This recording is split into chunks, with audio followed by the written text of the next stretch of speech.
আমার বিয়ের পেপারস কিন্তু কোনো কিছু আমার কাছে এখন পর্যন্ত নাই।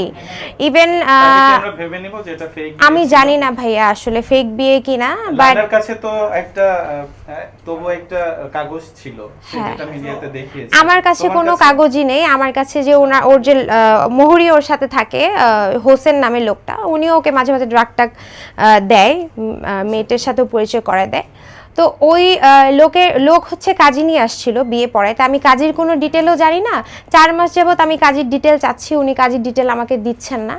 ওনার কাছে আমি খালি কাজীর ডিটেল চেয়ে যাচ্ছি, পেপারস চেয়ে যাচ্ছি বিয়ের, উনি আমাকে কোনো ধরনের কোনো পেপারস দিচ্ছে না। মাঝখানে একবার ঝগড়া করে উনি আমাকে বলেছে পেপারস আমি ফেক করে ফেলবো, বানাই ফেলবো, কি করবি? আমি যখন বলছি যে আমি তোমাকে ডিভোর্স দিব, তোমার এইসব আচরণ আর আমি নিতে পারতেছি না, মারামারি, তখন সে আমাকে বলতেছে যে পেপারস কি, পেপারস আমি বানাই ফেলবো, উড়াই দিব, তুই কি করবি?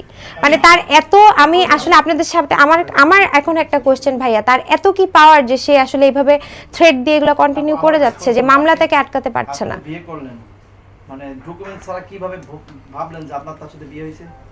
আমি তো দেখেছি নীল কাগজে যেভাবে নরমালি বিয়ে হয় ওভাবেই, কিন্তু সে এখন আমাকে কোনো পেপারস দিচ্ছে না। এখন যদি সে বলে যে না তোমার সাথে আমার বিয়ে হয়নি, তখন কি? সেই ক্ষেত্রে তো সে আরো ফল্ট করেছে, কারণ সে তো আপনাদের সবার সামনে বলেছে সে আমরা ম্যারিড, মিডিয়ার সামনে বলেছে, আমাকে প্রেজেন্ট করেছে আমি তার বউ হিসেবে, কাজেও সে এনেছে। এখন যদি সে আমাকে ভুলভাবে বিয়ে করে, এটা তো আমার রেসপন্সিবিলিটি না ভাইয়া, কারণ বিয়েতে আমার ফ্যামিলি বা আমার ফ্রেন্ড সার্কেল কেউই তাকে অ্যালাউ করেনি। তার বিশ্বাসে আমি তাকে বিয়ে করেছি। এখন যদি সে আমাকে ফেক বিয়ে করে, সেই ক্ষেত্রে আমি কি করতে পারি? মিডিয়ার সামনে হইতেছে যখন তখন কথা চেঞ্জ করা যায়, এক এক সময় এক এক রকম কথা বলা যায়। আমি চেঞ্জ করব না, আই থিঙ্ক আমার কথা একই থাকবে, আপনারা দেখবেন।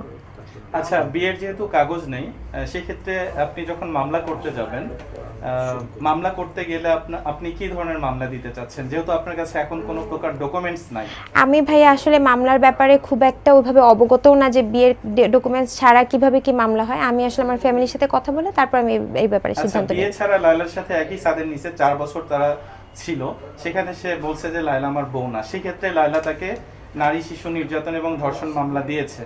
হ্যাঁ, যদি সে আমার সাথে সেম জিনিস করে, ফেক বিয়ে করে, তাহলে সে সেম শাস্তি পাবে। যদি সেও আমার সাথে সেম কাজ করে থাকে যেটা সে প্রিভিয়াসলি করেছে, তাহলে সেম মামলা সে আবার করবে। কারণ আমি তো জানি না, আমি তো তার সাথে বউ হিসেবেই ছিলাম।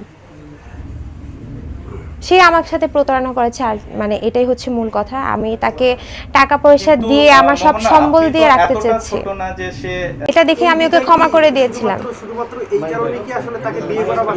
শুধুমাত্র এই কারণেই তাকে বিয়ে করা, কারণ সে হজে গিয়ে আমার কাছ থেকে মাফ চেয়েছে। সে বলেছে সে মেয়ে সংক্রান্ত কোনো কিছু আর করবে না, তখন আমি তাকে মাফ করে দিয়েছি। কারণ ভাইয়া আমি যত খারাপই হই, আল্লাহ ভয় আমার কাছে আছে। হয়তো বা এটা তার কাছে ব্যবসা, বাট আমার কাছে আল্লাহর ভয় আছে ভাইয়া। আচ্ছা,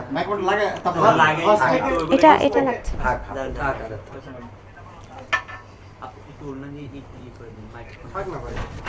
তোর ঠিকানা দেওয়া আছে না?